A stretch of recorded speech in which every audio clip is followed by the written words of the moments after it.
이번 주에 어쩌다 보니 이제 본문 말씀도 이제 다 다윗에 관한 또 설교 말씀을 전하게 되었는데, 오늘 이 말씀을 통해서 주신 하나님의 놀라운 은혜가 우리에게 가득히 넘치길 간절히 소원하고 원합니다. 저희가 기도할 때 보면 종종 알고 지은 죄, 모르고 지은 죄가 있습니다. 그 죄를 용서해 주세요 라는 말을 할 때가 있습니다. 그런데 과연 정말 우리가 모르고 지은 죄가 있을까요? 물론 예수님을 믿지 않는 사람들이라면 정말로 무엇이 죄인지를 모르기에 모르고 짓는 죄가 있을 수 있겠지만, 예수님을 만난 우리들에게 있어서는 모르고 지은 죄란 없을 것입니다. 또 정확하게 얘기하면 모르고 지은 죄가 아니라 죄를 알면서도 인식하지 못하는 것이 더 정확할 것이라고 저는 생각이 되어집니다.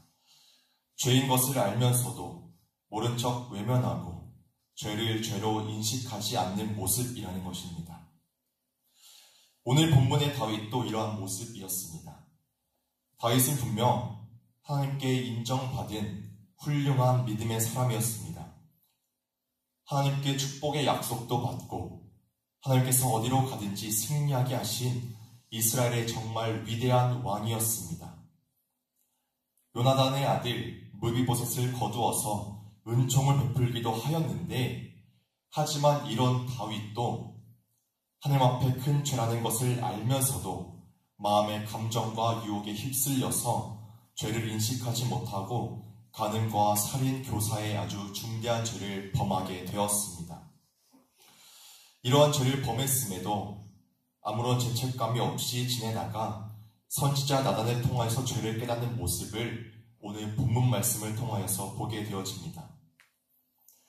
그런데 오늘을 살아가고 있는 우리도 별반 다를 것 없이 나는 멀쩡하다 생각하고 죄를 죄로 인식하지 않고 무덤덤하게 살아가는 모습을 지닌 채 살아가고 있습니다. 하지만 하나님께서는 우리가 모른 척 인식하지 못하는 죄를 깨닫게 하시고 또 우리를 그 죄의 자리에서 이끌어내십니다. 왜냐하면 그 죄의 자리에 머물러 있는 이상 저주와 멸망의 길로 빠질 수밖에 없기에 다윗을, 또한 오늘을 살아가고 있는 우리를 하나님께서는 죄를 깨닫게 하시고 돌이키게 하십니다. 그렇다면 하나님께서는 우리의 죄를 어떻게 깨닫게 하실까요? 우리 스스로의 능력으로는 도저히 깨닫지도 돌이키지도 못하는 이 죄에서 하나님은 우리에게 어떻게 다가오실까요? 오늘 말씀을 통해서 죄를 인식하지 못하는 우리를 깨닫게 하시고 돌이키게 하시는 이 하나님의 은혜를 누리며 나아가는 우리 모두가 되길 원합니다. 과연 하나님께서는 우리의 죄를 어떻게 깨닫게 하실까요? 먼저 첫 번째로는 사람을 통해서 죄를 깨닫게 하십니다. 말 그대로 사람을 통해서 말씀을 전하는 이 설교 시간을 통해서 깨닫게 하실 때도 있고, 또 그저 설교 시간이 아닌 또 목사님과의 대화를 통해서도, 또 아니면 주변 이웃들과의 가벼운 대화를 통해서도 하나님께서는 우리의 죄를 깨닫게 하십니다. 오늘 본문의 다윗도 하나님께서 보내신 사람을 통하여 자신의 죄를 깨닫게 되었습니다. 오늘 본문의 일은 사무엘하 11장 27절의 말씀에서 밧세바가 다윗의 아들을 낳고 난 후의 일인 것을 보아서 다윗이 죄를 범한 지 약 1년 정도의 시간이 지난 후의 일입니다. 근데 그 1년의 시간 동안 다윗은 죄를 짓고도 그 죄의 문제에 대해서 인식하지 못하고 무감각한 모습을 보였다는 것입니다. 그래서 하나님께서는 선지자 나단을 다윗에게 보내셔서 비유와 책망의 말로 하여금 다윗의 죄를 깨닫게 하고, 그제서야 또 다윗은 깨닫고 회개를 하게 되는 모습을 보게 되는 것이죠. 이렇게 하나님께서는 사람을 보내셔서 우리의 죄를 깨닫게 하십니다. 우리는 사람의 말이 결코 사람의 말이 아니라 하나님의 말씀인 것을 깨달아야 될 때가 있습니다. 물론 이 강단에서 부족한 입술로 전하는 이 말씀이 하나님의 말씀으로 들어야 한다는 것은 우리가 당연하듯이 알고 있지만, 하지만 우리에게 보내신 주변 사람들을 통해서도 하나님께서는 귀한 말씀을 전해주신다는 사실을 기억하고 분별할 수 있어야 합니다. 하지만 우리는 내 자신을 내가 제일 잘 알고 나는 이미 올바른 시각을 가지고 있다는 마음에 다른 이들의 말을 듣지 않고 저항하려는 마음이 많이 들게 됩니다.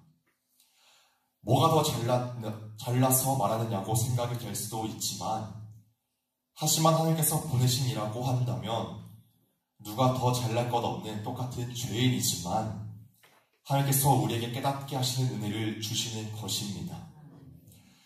이것을 깨닫고 우리의 마음에 자리 잡고 있는 생각을 잠시 내려놓고 그 말을 곱씹어 생각해 보고 하나님께 기도해 보는 우리 모두가 되길 원합니다.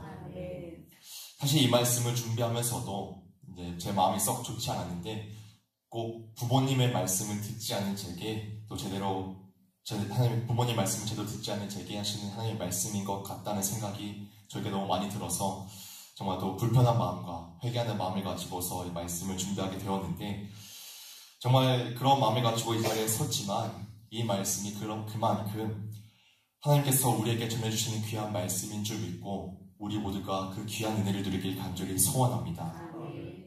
또한 특히나 같은 우리 교회 공동체 안에서 듣게 하시는 것이 있다면 정말 사랑의 말인 줄 알고, 또 믿지 않은 자들이 우리 믿지 않는 자들을 통하여서 듣게 하시는 것이 있다면 그만큼 또한 심각한 것임을 깨닫고 또 하나님 앞에 믿음으로 나아가는 우리 모두가 되길 원합니다.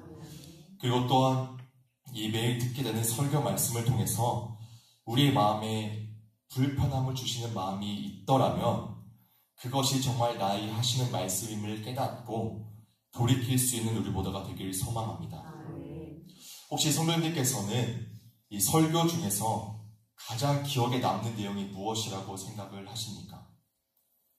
그것은 바로 내 마음과 내 생각과 전혀 동의되지 않는 내용의 설교 말씀을 들었을 때 저에게는 기억이 가장 잘 남게 됩니다. 그래, 마치 하는 이제 그런 당연히 안다는 듯한 내용은 이제 우리가 평소에 잘 알고 생각한다고 생각을 하기에 이제 금방 잊혀집니다. 기도해야 됩니다. 또 사랑해야 됩니다. 하는 또 이런 말씀은 이제 들으면서도 은혜를 받다가도 하지만 금방 동의가 되니까 이제 오케이 하고 이제 금방 지나갑니다. 지금 제가 또 깨닫고 회개합시다 하는 이 말씀도 이제 잠깐 이제 댁으로 돌아가셔서 잠깐 잠을 청하고 또 오늘 하루를 지내다 보면 기억이 안 나실 겁니다. 또 이제 철야 시간에 나와서 오늘 새벽에 무슨 말씀을 들었지 하는 그 생각이 이제 시작이 될 것입니다. 하지만 이 말씀에 전혀 동의가 되지 않고 오히려 마음에 불편함을 주는 내용은 오래 기억이 됩니다. 하지만 그것이 정말 나에게 하시는 말씀이고 나에게 주시는 은혜의 말씀일 것입니다. 그렇게 내 생각과 안 맞는다고 모르겠다는 것이 아니라 그 마음의 불편함이 은혜가 되어 깨닫기를 원합니다. 하나님께서는 이렇게 사람을 통해서 우리에게 그 죄를 깨닫게 하십니다. 그리고 두 번째로 하나님께서는 우리의 죄를 어떻게 깨닫게 하시냐면 성령을 통해서 우리의 죄를 깨닫게 하십니다. 저희가 요한복음 16장 7절에서 8절의 말씀을 같이 읽어보겠습니다. 요한복음 16장 7절에서 8절의 말씀입니다.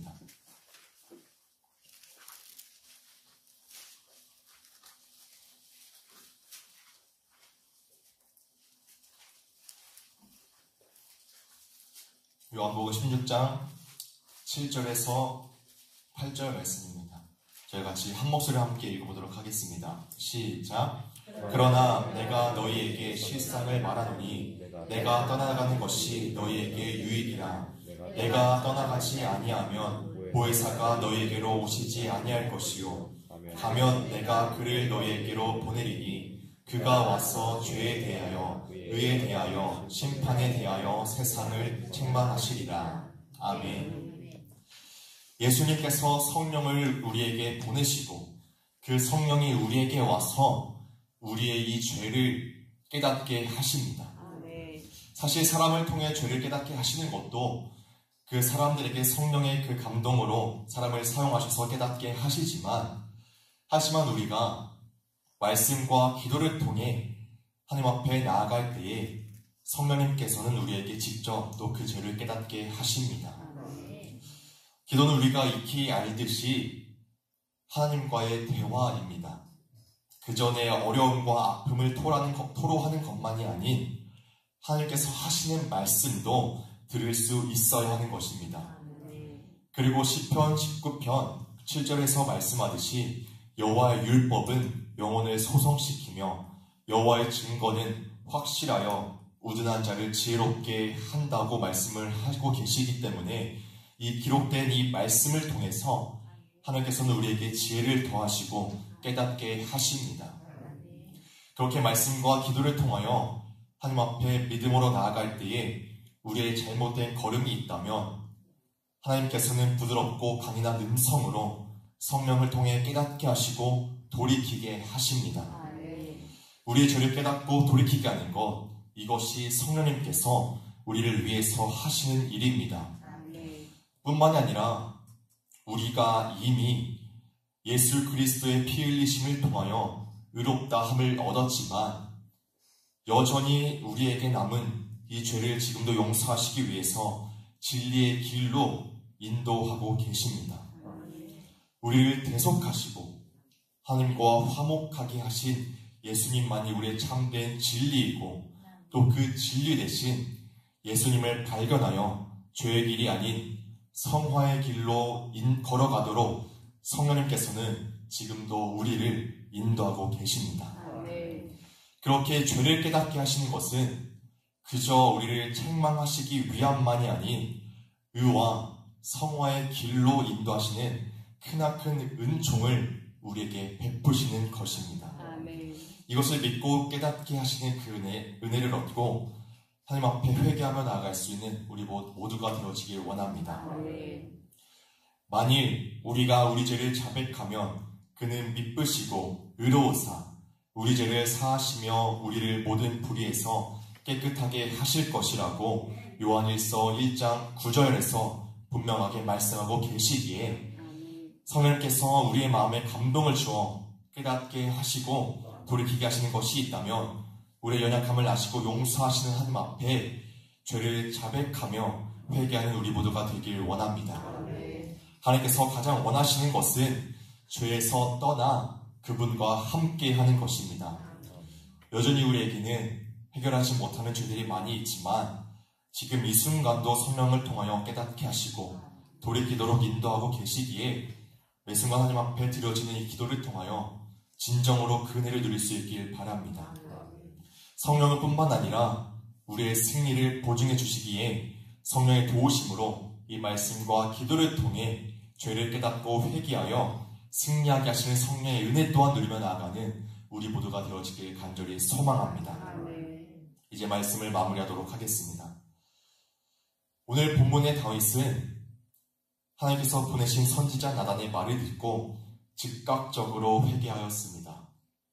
하지만 비록 지은 죄가 너무나도 크기에 하나님의 엄중한 벌을 면할 수는 없었지만 먼저 손 내미신 하나님의 죄 사함의 은총을 받은 복된 사람이었습니다.